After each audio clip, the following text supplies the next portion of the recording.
Hello everyone, this is Suresh Kumar Thakur and I am working as an assistant professor in MN College Visnagar. So our today's session is about kinetics of photochemical reactions. First of all, photochemical. So let us talk about photochemical. So could you figure out what it means? So photochemical, this word in itself has two parts. One is photo and other is chemical. So you know, photo means it is related to photon. Photon means it is related to light. So light से जो reaction होते हैं, मतलब chemical change जो होता है light की help से, उनको हम फोटोकेमिकल रिएक्शंस बोलते हैं.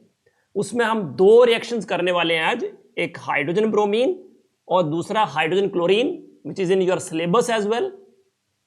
और उसकी kinetics means rate of the reaction.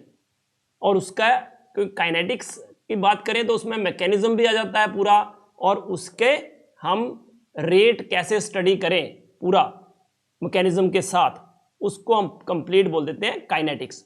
तो फोटोकेमिकल रिएक्शंस की काइनेटिक्स करनी है हमें, और उसमें पर्टिकुलरली दो हम ले रहे हैं. कौन कौन से? Hydrogen bromine and hydrogen chlorine. ये दो रिएक्शन जो हैं हम पर्टिकुलरली करेंगे, और उससे पहले हम लॉज ऑफ फोटोकेमिस्ट्री भी करेंगे क्योंकि वो इसमें यूज होंगे. तो without wasting time let us focus on the topic. तो फोटोकेमिकल रिएक्शन जो है, जो कि हम पर्टिकुलरली हाइड्रोजन ब्रोमीन और हाइड्रोजन क्लोरीन के लिए आज करने वाले हैं, these are the reactions which are initiated by the light. उनको हम बोलते हैं जब लाइट एब्जॉर्ब हो किसी भी रिएक्टेंट के द्वारा और उससे रिएक्टेंट्स रिएक्ट करें आपस में और प्रोडक्ट बनाएं, तो ऐसे रिएक्शन को हम बोलते हैं बेटा फोटोकेमिकल रिएक्शन. लाइट जब किसी भी रिएक्शन मिक्सचर पे स्ट्राइक करती है तो उसके तीन पार्ट्स हो जाते हैं. एक, लाइट पूरी ट्रांसमिट कर जाए, दूसरा वो लाइट रिफ्लेक्ट कर जाए, और तीसरा पार्ट जो होता है कि लाइट एब्जॉर्ब हो. देखो तीन पार्ट हैं. क्या क्या बोला मैंने आपको? कि एक हो सकता है कि लाइट जो है वो पूरी ट्रांसमिट कर जाए. ट्रांसमिट मतलब आए और वहां से निकल जाए, ट्रांसमिट हो जाए पूरी. और दूसरा हो सकता है कि लाइट क्या हो? रिफ्लेक्ट हो. और तीसरा हो सकता है कि लाइट एब्जॉर्ब हो. तो ये जो थर्ड पार्ट है लाइट का, वो मेन रोल प्ले करता है. और जो लाइट एब्जॉर्ब होती है वो लाइट कितनी होती है कि वो जब रिएक्शन का ऐसे बनाते हैं ना, ऐसे एक्सोथर्मिक या एंडोथर्मिक रिएक्शंस, तो ये जो एक्टिवेशन एनर्जी है उसको उसके बराबर एनर्जी एब्जॉर्ब हो जाए, है ना. लिखा है ना कि एब्जॉर्ब्ड एनर्जी जो है वो क्या होनी चाहिए? सफिशिएंट, कि रिएक्टेंट मॉलिक्यूल्स को इतना एक्टिवेट कर दे कि वो उस बैरियर को क्रॉस कर जाएं. जो रिएक्टेंट और प्रोडक्ट के बीच में बैरियर है ना, उसको वो पार कर जाए. तो इतनी लाइट एब्जॉर्ब होनी चाहिए, और होती है. और लिखा ना, energy associated with each photon क्या सप्लाई करती है? Activation energy to the reactant molecules required for the change. जो चेंज करने के लिए एक्टिवेशन एनर्जी चाहिए पर्टिकुलर, उसके बराबर एनर्जी उस फोटोन की होती है. ठीक है. तो अब काइनेटिक्स और उसके नेचर फोटोकेमिकल रिएक्शन का डिस्कस करने से पहले let us discuss laws of photochemistry, because laws जो है फोटोकेमिस्ट्री के, they are used in the kinetics. तो दो लॉज हैं, एक ग्रोथस ड्रेपर लॉ और दूसरा स्टार्क आइंस्टाइन लॉ. अब फर्स्ट लॉ जो है दैट इज ग्रोथर ड्रेपर लॉ. जो उनके नाम, जो साइंटिस्ट हैं उनके जो सरनेम है उनके बनाए ये, और इसलिए इसको बोलते हैं ग्रोथस ड्रेपर लॉ, और it is first law of photochemistry. ये लॉ क्या बोलता है कि अभी जो मैंने बोला आपको, कि जब लाइट स्ट्राइक करती है किसी भी रिएक्शन मिक्सचर पे, तो पार्शियली वो ट्रांसमिट होती है, रिफ्लेक्ट होती है और एब्जॉर्ब भी होती है. Transmitted reflected and absorbed, but it is the absorbed portion only. Incident light का सिर्फ एब्जॉर्ब्ड पोर्शन जो है ये रिस्पॉन्सिबल होता है to carry out any chemical change. तो ऐसा हो जाए तो उसको हम बोलते हैं कि फोटोकेमिस्ट्री हुई, कि लाइट आई, कुछ पार्ट उसका एब्जॉर्ब हुआ, रिएक्टेंट ने वो एब्जॉर्ब किया, रिएक्टेंट और प्रोडक्ट के बीच में जो बैरियर है वो क्रॉस कर दिया और प्रोडक्ट बन गया। तो हमने बोला कि फोटोकेमिकल रिएक्शन हुआ। ठीक है, इसका मतलब ये हुआ कि कोई भी केमिकल सब्सटेंस पहले लाइट एब्जॉर्ब करना चाहिए। फोटोकेमिकल रिएक्शन होने से पहले वो लाइट एब्जॉर्ब करना चाहिए, तभी उसको फोटोकेमिकल रिएक्शन बोलेंगे। अगर लाइट एब्जॉर्ब नहीं होती है तो इसका मतलब फोटोकेमिकल रिएक्शन नहीं हो सकता। तो लाइट जो है वो कितनी इंपॉर्टेंट है फोटोकेमिकल रिएक्शन के लिए, उसकी इंपॉर्टेंस बताता है ये फर्स्ट लॉ। बट इसकी एक लिमिटेशन है कि ये नहीं बताता है कि अगर लाइट एब्जॉर्ब हुई तो रिएक्शन होगा ही पक्का, ऐसा जरूरी नहीं है। ठीक है, जरूरी नहीं है कि अगर लाइट एब्जॉर्ब हो गई और कंडीशंस जो हैं वो सुटेबल नहीं है कि मॉलिक्यूल रिएक्ट करें, तो हो सकता है वो लाइट जो एब्जॉर्ब हुई है वो री एमिट हो जाए in the form of heat और लाइट, तो वो लाइट एनर्जी वेस्ट हो गई अपनी। तो ऐसा पहली बात कि फोटोकेमिकल रिएक्शन होगा तो लाइट एब्जॉर्ब होनी चाहिए, बट जरूरी नहीं है कि लाइट एब्जॉर्ब हो तो रिएक्शन हो ही जाएगा। अगर कंडीशंस फेवर नहीं करती हैं तो हो सकता है वो जो लाइट एब्जॉर्ब हुई है वो री एमिट हो जाए in the form of heat और लाइट। ठीक है, तो इस लॉ का सिग्निफिकेंस सिंपली ये है कि फोटोकेमिकल रिएक्शन होता है जब रेडिएशन लाइट एब्जॉर्ब होती है। बट इसकी ये लिमिटेशन है कि कोई ये रिलेशनशिप नहीं बताता है कि कितनी लाइट एब्जॉर्ब हुई और कितने मॉलिक्यूल्स रिएक्टेंट के रिएक्ट करेंगे, उनमें कोई रिलेशन नहीं बताता। ये सिर्फ ये बताता है कि अगर कोई फोटोकेमिकल रिएक्शन होगा तो उसमें लाइट एब्जॉर्ब होगी, लाइट का रोल रहेगा, फोटोन का रोल रहेगा। तो आई होप कि आपको ये फर्स्ट लॉ ऑफ फोटोकेमिस्ट्री समझ में आ गया होगा कि कभी भी रिएक्शन होगा तो उसमें लाइट एब्जॉर्ब होगी। Now come to second law. तो सेकेंड लॉ जो है उसको स्टार्क आइंस्टाइन लॉ भी बोलते हैं और Stark Einstein law of photochemical equivalence भी बोलते हैं। ये सेकेंड लॉ ऑफ फोटोकेमिस्ट्री, उसकी जो लिमिटेशन थी फर्स्ट लॉ की कि लाइट एब्जॉर्ब हुई, अब कितना उसका प्रोडक्ट बनेगा, उसके बारे में इसने जो है इंटेंसिव स्टडी करी कि बोलता है कि जो भी मॉलिक्यूल है, हर मॉलिक्यूल बोलता है एक ही फोटोन एब्जॉर्ब कर सकता है to carry out the reaction. One molecule can absorb one quantum only, एक से ज्यादा नहीं एब्जॉर्ब कर सकता। ठीक है, तो molecule before reacting photochemically that must absorb one quantum energy, one photon energy उसको एब्जॉर्ब करनी है, तभी वो आगे रिएक्शन करेगा। तो ये सेकंड लॉ है फोटोकेमिस्ट्री का। इसके लिए ये जो आइंस्टाइन और स्टार्क थे उन्होंने पूरी क्वांटम थियोरी ऑफ लाइट जो है वो उसको फोटोकेमिकल प्रोसेस पे अप्लाई किया।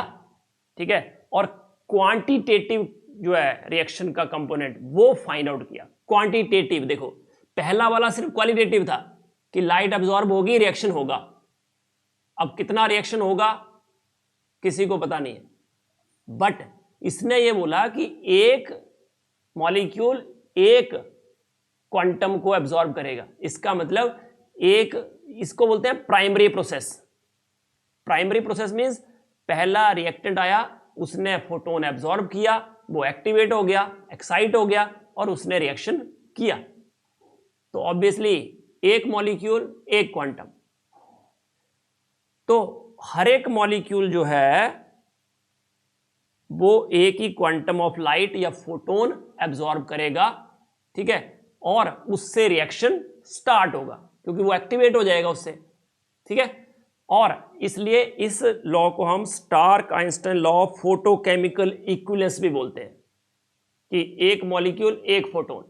तो ये ग्राफिकली समझाया है मैंने कि एक फोटोन आया, एक फोटोन जो है वो इस रिएक्टेंट मॉलिक्यूल ने एब्जॉर्ब किया और वो एक्साइट हो गया। एक्साइट होने say that will form a product, वो प्रोडक्ट बना देगा। देखा ना, द मॉलिक्यूल ए बी जो है of chemical substance absorbs one photon and gets activated and it gives a product. But हम जनरली इनको in terms of molarity study करते हैं, तो हम क्या बोलते हैं कि ए बी जो है that absorb 1 mole of photons, और 1 मोल ऑफ फोटोन होता है बता 1 आइंस्टाइन ऑफ एनर्जी। किसके बराबर होता है? 1 आइंस्टाइन ऑफ एनर्जी, मतलब quantity of energy which is absorbed per mole of the reacting substance, उसको बोलते हैं बेटा 1 आइंस्टाइन। मतलब कि एक फोटोन की एनर्जी क्या होती है? H nu, that is h c over lambda, है ना।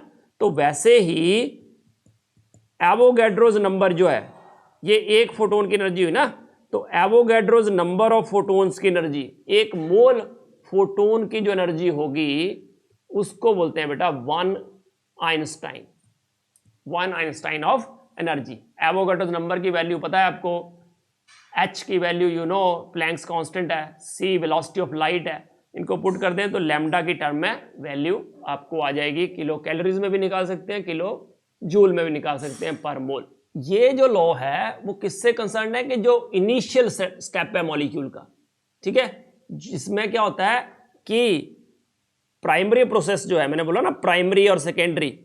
प्राइमरी प्रोसेस मींस कि पहला रिएक्टेंट मॉलिक्यूल जिसने एक फोटोन एब्जॉर्ब किया,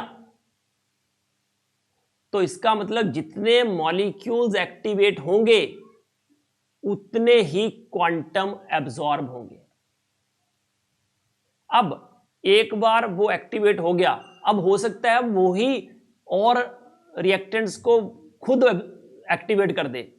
अब फोटोन की जरूरत नहीं है क्योंकि वो एक्टिवेट हो गया, अब वो किसी और को एक्टिवेट करता है अगर, तो उसको हम बोलते हैं सेकेंडरी प्रोसेस।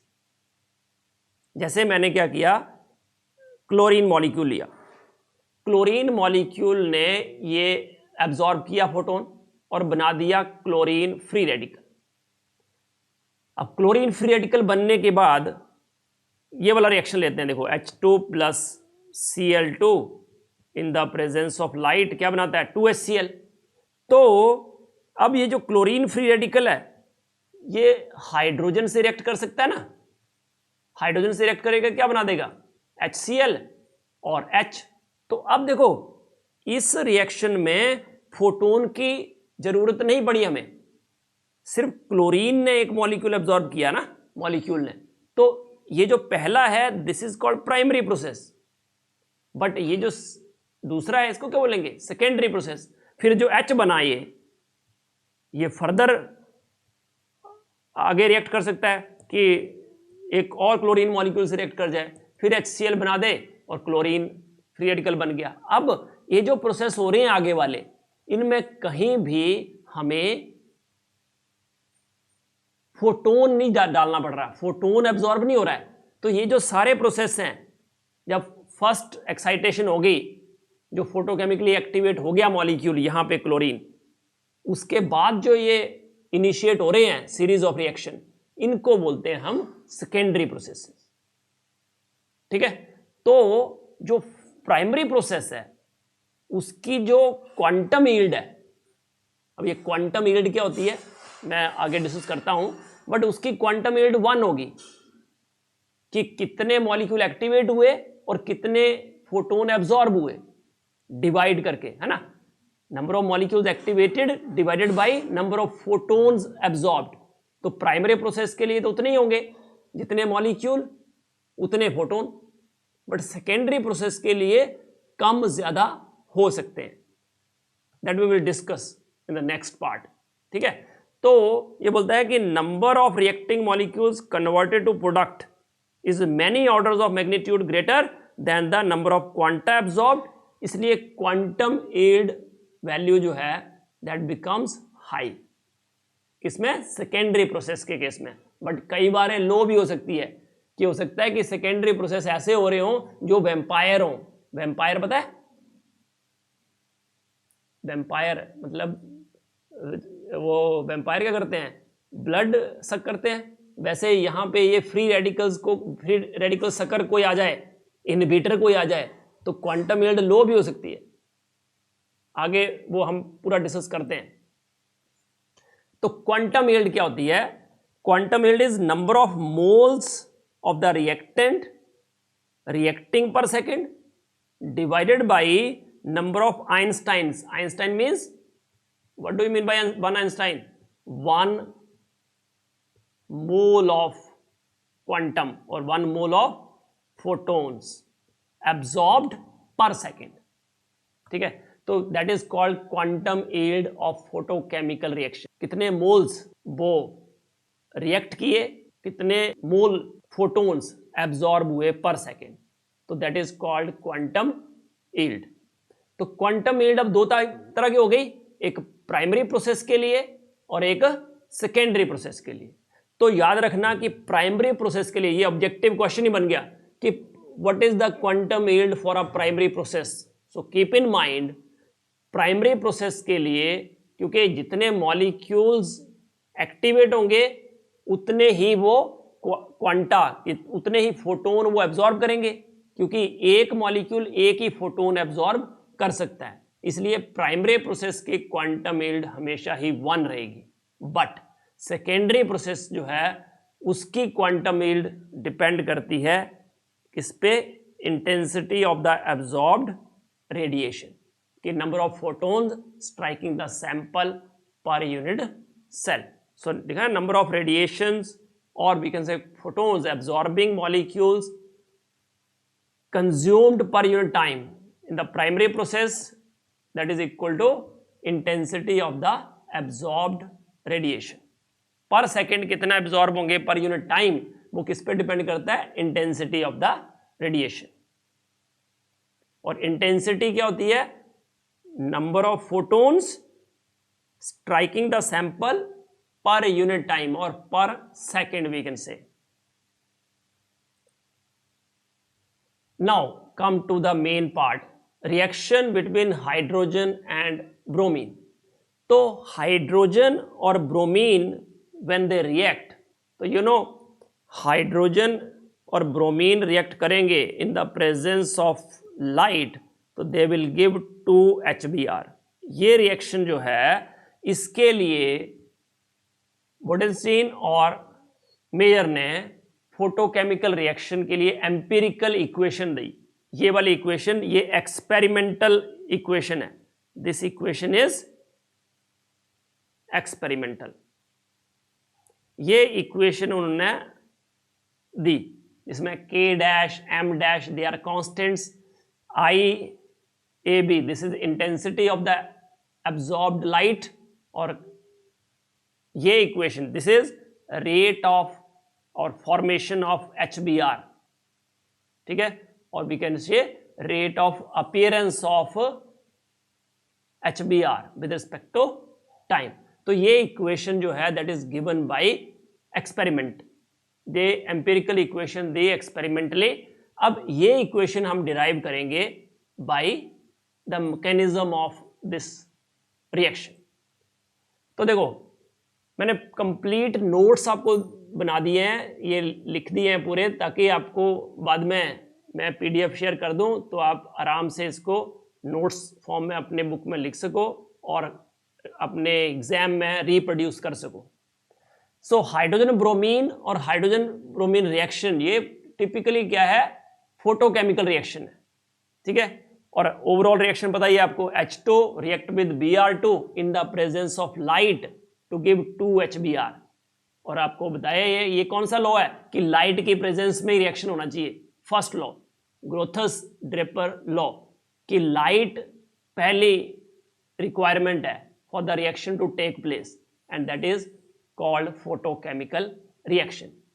अब ये जो रिएक्शन है this is a chain reaction.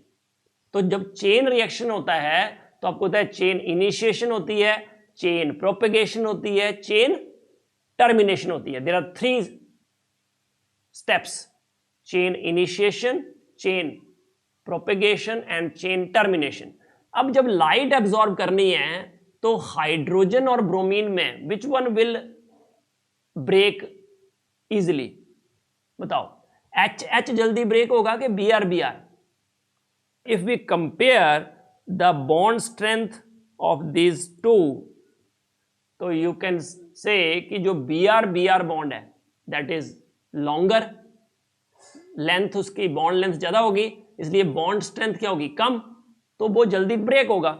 इसलिए जो लाइट है, जनरली जो रिएक्शन होता है ना वो विजिबल रीजन में ही होता है ना, तो यूवी विजिबल रीजन में होता है, बट 400 to 800 जो है ना वो रेंज जो है वो बिल्कुल क्लियर रेंज है जहां पे रिएक्शन होते हैं जनरली, इसलिए हम उसको फोटोन बोल रहे हैं, light, in case of light, है ना। तो Br बॉन्ड की ब्रेकिंग होगी, तो ब्रोमीन मॉलिक्यूल कितने फोटोन एब्जॉर्ब करेगा? ऑब्वियसली 1, क्योंकि सेकेंड लॉ ये बोलता है कि एक मॉलिक्यूल तो एक फोटोन, एक क्वांटम। तो अब स्टार्ट करते हैं इनिशिएशन। तो चेन इनिशिएशन में क्या होगा? ये ब्रोमीन बॉन्ड जो है दैट विल ब्रेक, और कैसे ब्रेक होगा? By homolytic fission. क्या बोलते हैं इसको? Homolytic fission. होमोलिटिक फिशन मतलब कि जो 2 इलेक्ट्रॉन है वो एक इलेक्ट्रॉन वो ले लेगा, और ऐसे जो फ्री एटम्स होते हैं विद अनपेयर्ड इलेक्ट्रॉन उसको हम बोलते हैं बेटा फ्री रेडिकल। तो bromine free radical we will get. तो जो रेट ऑफ रिएक्शन है that is equal to K1 into क्या होना चाहिए? Concentration of Br2। अगर हम केमिकल काइनेटिक्स में जाएं तो क्या होता है? Rate equal to rate constant into concentration of the reactant, but यहां पे मैंने लिखा intensity of the absorbed light. क्यों ऐसा लिखा होगा? क्योंकि बेटा जितने फोटोन एब्जॉर्ब होंगे पर यूनिट टाइम उतने ही ब्रोमीन मॉलिक्यूल जो हैं वो रिएक्ट करेंगे। हो सकता है ब्रोमीन ज्यादा भी हों, bromine are more than the intensity of the light, ठीक है। तो बाकी ब्रोमीन रह जाएंगे, पर यूनिट टाइम उतने ही ब्रोमीन जो हैं ब्रेक होंगे, एक्टिवेट होंगे, फ्री रेडिकल बनाएंगे जितने ब्रोमीन जो हैं वो फोटोन एब्जॉर्ब करेंगे। इसलिए मैंने लिखा K1 into intensity of the absorbed light. I hope you understood. Now अब मुझे ब्रोमीन फ्री रेडिकल मिल गया। अब ये ब्रोमीन फ्री रेडिकल क्या करेगा? जो हाइड्रोजन मॉलिक्यूल थे, हाइड्रोजन मॉलिक्यूल पे अटैक करेगा। अब देखो इनिशिएशन में क्या होता है? न्यूट्रल मॉलिक्यूल से फ्री रेडिकल बनते हैं, और प्रोपेगेशन स्टेप ऐसा है जहां number of free radicals on the left side is equal to number of free radicals on the right side. कि फ्री रेडिकल एक कंज्यूम होगा तो दूसरा बनेगा, बट इनिशिएशन में क्या होता है कि फ्री रेडिकल ही बनेंगे, कंज्यूम नहीं होंगे। बट प्रोपेगेशन में क्या होता है कि जैसे ब्रोमीन फ्री रेडिकल इसने कंज्यूम कर लिया, HBr बना दिया, but at the same time H free radical बन गया। अब देखो ये इस रिएक्शन को अगर थोड़ा सा आप ध्यान से देखोगे, Br ने क्या किया? H बॉन्ड को तोड़ा और HBr बनाया। अब मुझे बताओ कि कौन सा बॉन्ड स्ट्रॉन्ग है, HH बॉन्ड या HBr bond? Obviously HH bond is stronger then HBr। इसलिए ये वाला स्टेप जो है ना बहुत ही इंपॉर्टेंट स्टेप है, जो इस रिएक्शन के रेट को डिसाइड करता है। ये रिएक्शन कैसा हो जाता है? एंडोथर्मिक, क्योंकि जो बॉन्ड ब्रेक हो रहा है उसमें एनर्जी यूज ज्यादा होगी क्योंकि वो स्ट्रॉन्ग बॉन्ड है, और जो बॉन्ड बन रहा है उसमें एनर्जी रिलीज कम होगी, एब्जॉर्ब ज्यादा रिलीज कम। तो जब एब्जॉर्ब एनर्जी ज्यादा हो रिलीज कम हो तो ओवरऑल एनर्जी क्या होगी? एब्जॉर्ब। और ऐसे रिएक्शन को बोलते हैं एंडोथर्मिक। और याद रखना, जब भी फ्री रेडिकल रिएक्शंस होते हैं और जिसमें एंडोथर्मिक स्टेप आ जाए तो रिएक्शन ऑलमोस्ट इम्पॉसिबल हो जाता है। बहुत रेयर चांस होते हैं कि रिएक्शन हो पाए, फिर भी ये हो रहा है, बहुत बड़ी बात है, ठीक है। बट एनी हाउ हम तो मैकेनिज्म स्टडी कर रहे हैं, इसलिए मैंने एक पॉइंट बता दिया आपको कि सेकेंड स्टेप जो है उसका ये पंगा है कि एंडोथर्मिक होता है। Now come to the next part, H plus Br2।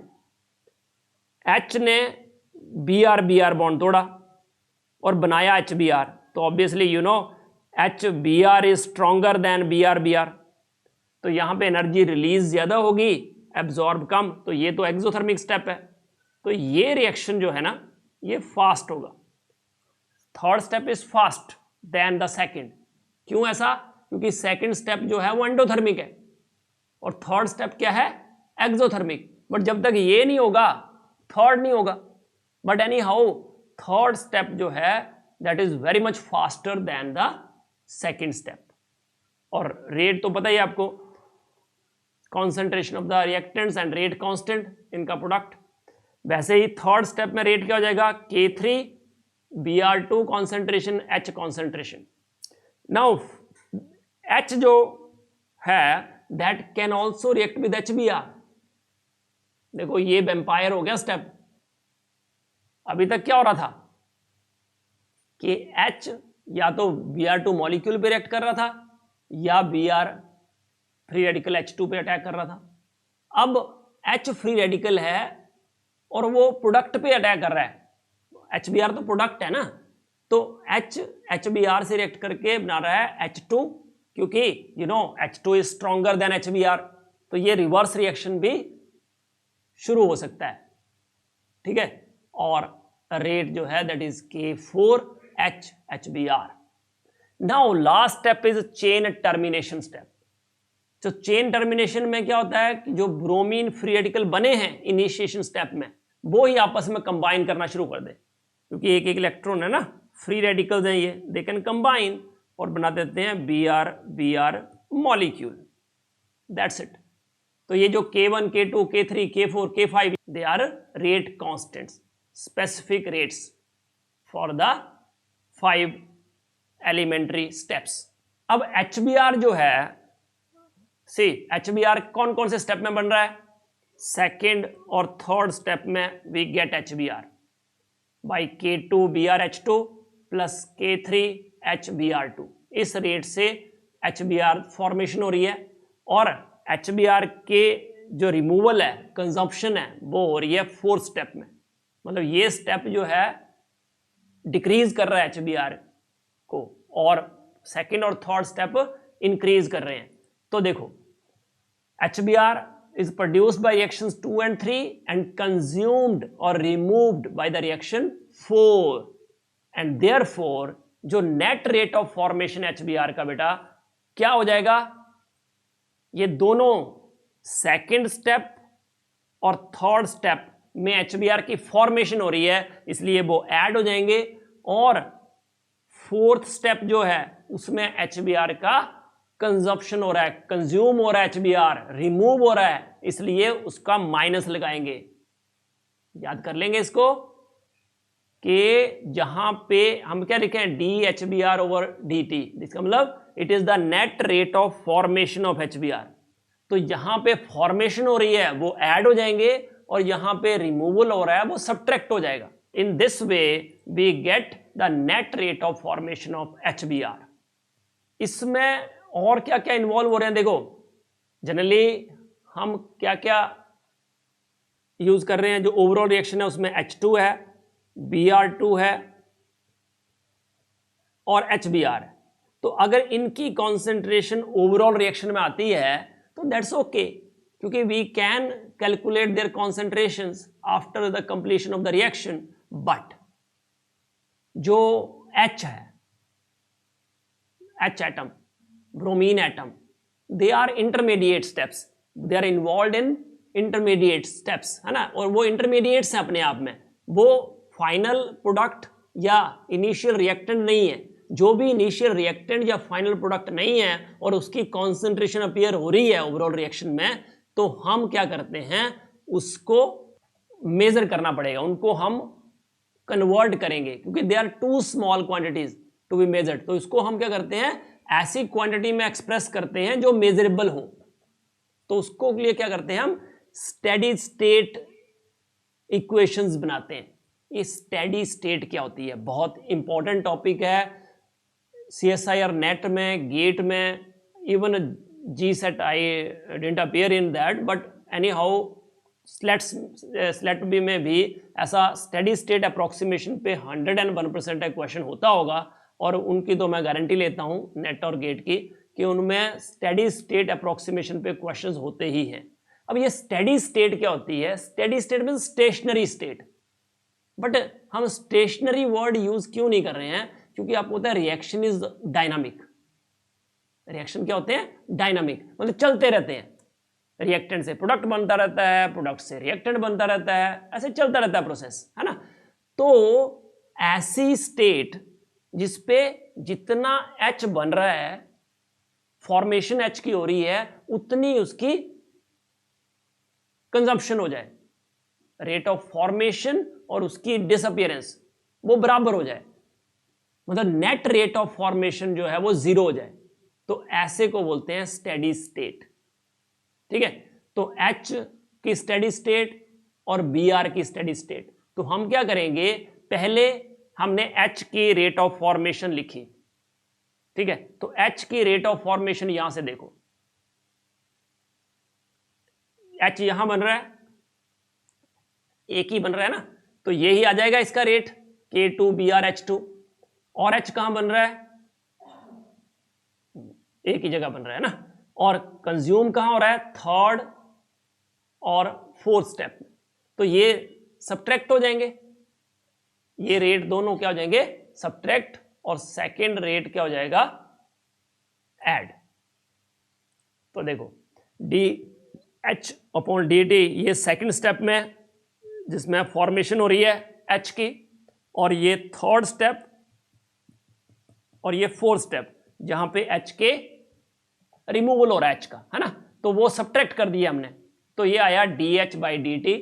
और अगर हम स्टेडी स्टेट लगाएंगे तो जितनी फॉर्मेशन हो रही है उतना ही रिमूवल हो रही है, ऐसी स्टेज को बोलते हैं स्टेडी स्टेट, जिसमें DH/dt क्या हो जाएगा, 0। तो आई होप कि स्टेडी स्टेट आपको पता चल गया होगा। वैसे ही ब्रोमीन की बात करते हैं, तो अगर मैं dBr/dt लिखूं, तो देखो यहां पे अगर मैं dBr रेट लिखता हूं मैं Br की टर्म में, तो dBr/dt क्या हो जाएगा, हाफ, ये हो जाएगा ना rate, and that is equal to K1I absorption. तो इसका मतलब dBr/dt क्या हो जाएगा, 2K1IB, 2K1IB। वैसे ही यहां पे आ जाओ, ये रेट जो है ये भी 2Br है ना, तो यहां पे minus dBr/dt half, that is rate, and that is equal to K5Br⁵. तो ये जो 2 है, ये 2 क्यों आया समझे, क्योंकि ये 2Br है, तो 2 इधर जाएगा, तो 2K5Br twice, sorry 2K5Br twice, ये आ जाएगा 2K5Br ट्वाइस। ये माइनस में होगा, ये भी माइनस में होगा, बट एक ही है इसलिए सेम एज सच आ जाएगा, है ना। और यहां पे ये प्लस होगा, मतलब कि कौन कौन से प्लस होंगे, फर्स्ट, थर्ड, फोर्थ, और सेकंड और फिफ्थ माइनस होंगे, बट सिर्फ डिफरेंस क्या आएगा कि फर्स्ट के केस में 2 मल्टीप्लाई होगा और फिफ्थ के केस में 2 से मल्टीप्लाई होगा जो रेट है। तो इन दिस वे जो dBr/dt है that is 2K1IB plus K3HBr2 plus K4HBr, ये फर्स्ट स्टेप, ये थर्ड स्टेप और फोर्थ स्टेप, इनमें जो है Br की फॉर्मेशन हो रही है, और सेकेंड स्टेप और फिफ्थ स्टेप में इसकी क्या हो रही है, रिमूवल, तो वो सब्ट्रैक्ट हो गए। स्टेडी स्टेट अप्रोक्सीमेशन लगाऊंगा अगर मैं दोनों पे, तो DH by DT भी 0 और DBr by DT भी 0, कि जितना H फॉर्मेशन हो रहा है उतना ही कंज्यूम हो रहा है, जितना Br फॉर्मेशन हो रहा है उतना ही रिएक्शन में कंज्यूम हो रहा है overall. Therefore they are equal to 0. The rate of formation is equal to 0. तो अब मैंने लगा दिया, ये जो पूरा था ये क्या था, rate of formation of Br, तो दैट इज इक्वल टू 0. वैसे ही rate of formation of H, that is also equal to 0. अब दोनों को ऐड कर दूं, अगर मैं दोनों को ऐड कर दूं तो देखो K2H2Br, तो ये प्लस है और इधर माइनस, ये K3HBr2 यहां पे माइनस है, इधर प्लस, K4HBr यहां पे माइनस है, इधर प्लस, ये कैंसिल हो जाएंगे. तो बचा क्या, 2K1IB माइनस 2K5Br ट्वाइस. तो इन दिस वे मैंने इसको राइट साइड ले गया इस पूरे पार्ट को, तो प्लस का हो जाएगा, 2 से 2 कैंसिल, क्या बचा अपने पास, Br twice Br raise to power 2 equal to K1 by K5IB. तो Br जो है अपने पास आ गया K1 divide by K5 into intensity of the absorbed light raise to power 1/2, means square root of K1 K5 intensity of absorbed light. तो ये Br की value आ गई अपने पास. अब वही Br हमने पुट कर दिया किस इक्वेशन में, ये 8th इक्वेशन में Br की वैल्यू हमने पुट कर दी. तो यू कैन गेट H की वैल्यू, क्योंकि यहां पे Br था और H था, तो H इन दोनों में कॉमन है, थर्ड और फोर्थ में. तो यहां पे Br की वैल्यू अगर पुट कर देंगे तो you will get the value of H. This is simple mathematics कि K2H2 Br का वैल्यू पुट कर दिया, और ये दोनों टर्म जो हैं इसमें H है, इसको हमने ऐसे ही रखा, उसको उस साइड ले गए तो माइनस हो गया वो, और माइनस साइन कैंसिल. तो इन दिस वे H की वैल्यू यू विल गेट.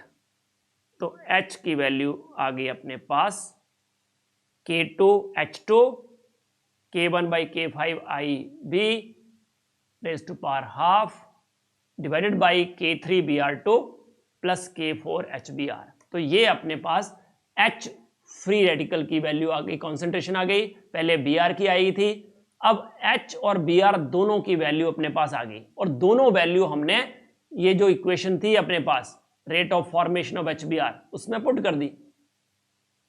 तो हमने ये वैल्यू जब पुट करी कंप्लीट, तो एट द एंड देखो यहां पे K2H2 K1 K5 intensity of absorbed light raise to power half, इसको पूरे को कॉमन ले लिया आपने. देखो इसमें ये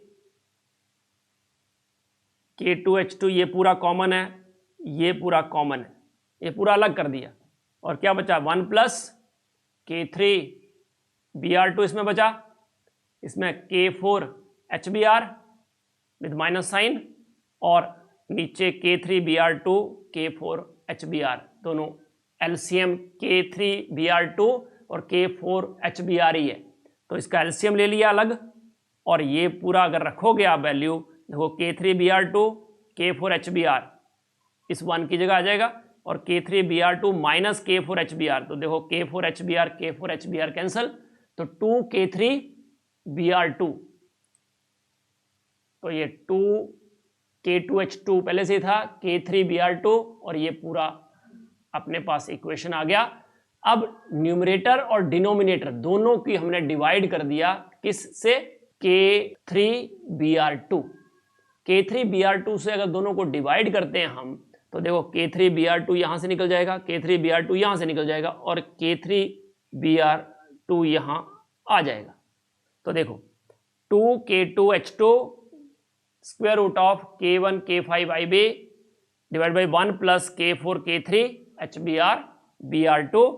अब हमने क्या किया, 2 K2 और K1 K5 raise to power half, इस पूरे को हमने K डैश ले लिया और K3 बाई K4 को M डैश पुट कर दिया। तो ये सेम इक्वेशन आ गई जो कि किसने डिराइव की थी, बोडेनस्टीन ने डिराइव करी थी for this reaction, photochemical reaction between hydrogen and bromine. तो ये इक्वेशन अपने पास आ गई, एक्सपेरिमेंटल डेटा के बेस पे उसने करी थी और मैकेनिज्म से ये इक्वेशन हमने डिराइव करी। अब ये जो इक्वेशन है obviously it is a chain mechanism, और चेन मैकेनिज्म में हमने पढ़ा कि प्राइमरी प्रोसेस होता है जिसकी क्वांटम यील्ड 1 होती है, और सेकेंडरी प्रोसेस जो होता है तो क्वांटम यील्ड मोर देन 1 हो जाती है। क्यों? क्योंकि एक ही फोटोन एब्जॉर्ब होता है और वो जो मॉलिक्यूल एक्टिवेट होता है वो एक्टिवेटेड मॉलिक्यूल बाकियों को एक्टिवेट करने के ट्राई करता है, और उस प्रोसेस में एक चेन रिएक्शन हो जाता है और क्वांटम यील्ड हमारे दिमाग में फिट हो जाएगा कि क्वांटम यील्ड ग्रेटर देन 1 ही आनी चाहिए। बट यहां पे surprisingly quantum yield is very very low. कितनी? 0.01, मतलब 1% हुआ है ना। तो क्यों ऐसा होता है? तो पहला रीजन मैंने आपको स्टार्टिंग में बताया था कि जो रिएक्शन 2 है इट इज हाईली एंडोथर्मिक, क्योंकि H बॉन्ड टूट रहा है और HBr बॉन्ड बन रहा है जो कि हाईली एंडोथर्मिक रिएक्शन है, एब्जॉर्ब करता है एनर्जी, है ना। तो इसलिए वो इतना स्लो होता है कि मोस्ट ऑफ द जो ब्रोमीन है वो रिकंबाइन कर जाता है और बनाता है ब्रोमीन मॉलिक्यूल, मतलब टर्मिनेशन स्टेप उसको सरपास कर जाता है प्रोपगेशन स्टेप को, क्योंकि जब तक HH बॉन्ड टूटेगा नहीं ब्रोमीन से तब तक आगे रिएक्शन होंगे नहीं। तो ब्रोमीन HH तोड़ने में इतना स्लो हो जाता है कि वो आपस में जुड़ना शुरू हो जाता है। इसलिए जो मॉलिक्यूल एब्जॉर्ब हुआ प्राइमरी प्रोसेस में तो क्वांटम यील्ड 1 थी, बट सेकेंडरी प्रोसेस में क्वांटम यील्ड लेस देन 1 हो गई। क्यों हो गई? क्योंकि जो ब्रोमीन बने वो वापस कंबाइन करना शुरू कर गए। क्यों ऐसा हुआ? क्योंकि जो सेकंड स्टेप था that is endothermic. Okay, and therefore reaction जो है 3, 4 and 5 which are due to reaction 2 can not occur, इसलिए क्वांटम यील्ड होती है एक्सट्रीमली लो। और टाइम के साथ विद इंक्रीजिंग टाइम जो रिवर्सल ऑफ रिएक्शन है वो प्रिडोमिनेट कर जाता है और rate of formation of HBr decreases, and that's why quantum yield is very low. ये भी कॉम्पिटिटिव एग्जाम का क्वेश्चन बनता है कि क्वांटम यील्ड H2Br2 रिएक्शन की जो है वो ग्रेटर देन 1 होती है, लेस देन 1 होती है, इक्वल टू 1 होती है। तो जनरली हमारे दिमाग में क्या होगा कि H2Br2 का रिएक्शन है, ऑब्वियसली चेन रिएक्शन है, फोटोकेमिकल रिएक्शन है, quantum yield should be greater than 1, but here it is less than 1। और ऐसा भी सकता है why its quantum yield is less than 1, तो क्या लिखोगे? It is because of the second step where bromine free radical attack on hydrogen molecule to give HBr and H, but ये जो स्टेप है HBr एंड HES, तो वो HH bond तोड़ना जो है that is very difficult task, क्योंकि वो रिएक्शन हो जाता है एंडोथर्मिक, इसलिए स्लो होता है और उस वजह से आगे स्टेप हो नहीं पाते हैं, और इसलिए quantum yield is extremely low. Okay, so this is about H2Br2, जिसमें rate of formation of HBr जो है that is proportional to the square root of the intensity of the absorbed light. Rate of formation of HBr is directly proportional to square root of intensity of the absorbed radiation. So that's all. Thank you so much to all of you.